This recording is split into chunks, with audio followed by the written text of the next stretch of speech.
Assalamualaikum warahmatullahi wabarakatuh. Di sini saya dan rekan-rekan saya akan menjelaskan sedikit mengenai materi CPOB atau cara penggunaan obat yang baik. CPOB ini adalah bagian dari pemastian mutu yang memastikan bahwa obat dibuat dan dikendalikan secara konsisten untuk mencapai standar mutu yang sesuai dengan tujuan penggunaan dan dipersyaratkan dalam izin edar dan spesifikasi produk. Cara penggunaan obat yang baik mencakup produksi dan pengawasan mutu. Baiklah, selanjutnya yaitu tentang produksi. Produksi hendaklah dilaksanakan dengan mengikuti prosedur yang telah ditetapkan dan memenuhi ketentuan CPOB atau cara penggunaan obat yang baik, yang menjamin senantiasa menghasilkan produk yang memenuhi persyaratan mutu serta memenuhi ketentuan izin pembuatan dan izin edar atau registrasi.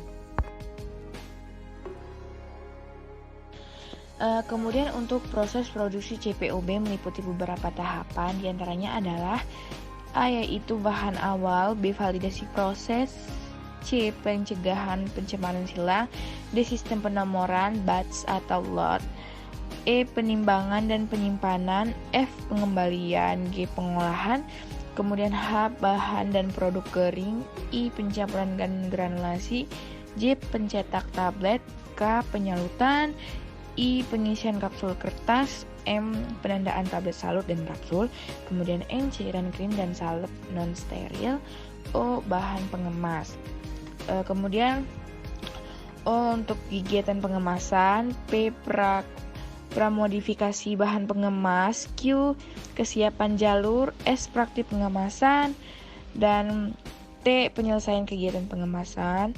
Kemudian U. Pengawasan selama pengemasan, V. Karantina dan penyerahan produk jadi, W. Cacatan pengendalian pengiriman obat, X. Penyimpanan bahan awal, bahan pengemas, produk antara, produk rumahan, dan produk jadi. Nah, Y. Penyimpanan produk antara, produk rumahan, dan produk jadi. Kemudian yang terakhir Z. Pengiriman dan pengangkutan. Pengawasan mutu adalah bagian dari CPOB yang berhubungan dengan pengambilan sampel, spesifikasi, dan pengujian, serta dengan organisasi, dokumentasi, dan prosedur pelulusan yang memastikan bahwa pengujian yang diperlukan dan relevan telah dilakukan, dan bahwa bahan yang belum diluluskan tidak digunakan, serta produk yang belum diluluskan tidak dijual atau dipasok sebelum mutunya dinilai dan dinyatakan memenuhi syarat.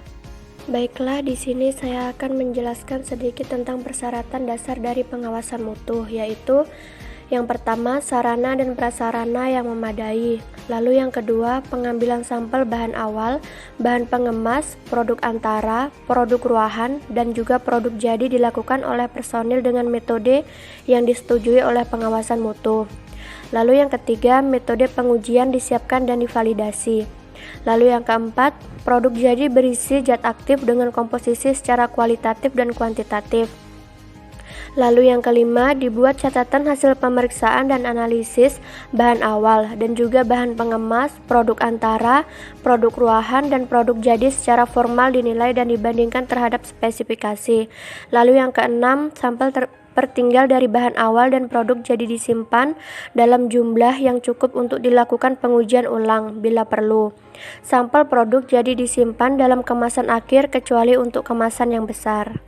Selanjutnya, tujuan cara pembuatan obat yang baik bertujuan untuk menjamin obat dibuat secara konsisten, memenuhi persyaratan yang ditetapkan, dan sesuai dengan tujuan penggunaannya. Cara pembuatan obat yang baik mencakup seluruh aspek produksi dan pengendalian mutu.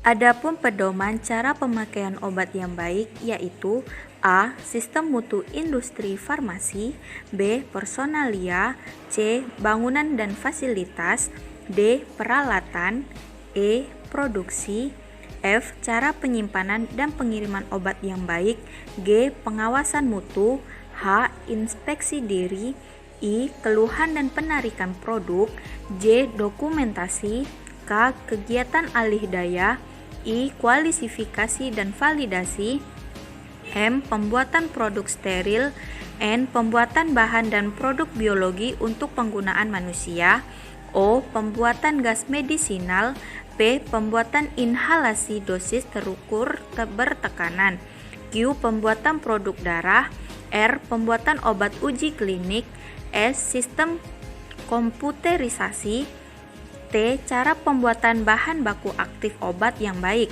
U. Pembuatan radiofarma. F. Penggunaan radiasi pengion dalam pembuatan obat. W. Sampel pembanding dan sampel pertinggal. X. Pelulusan real time dan pelulusan parametris. Dan Y. Manajemen risiko mutu. Industri farmasi dan sarana yang tidak mengikuti acuan pedoman cara penggunaan obat yang baik akan dikenai sanksi administratif sebagai berikut. A. Peringatan.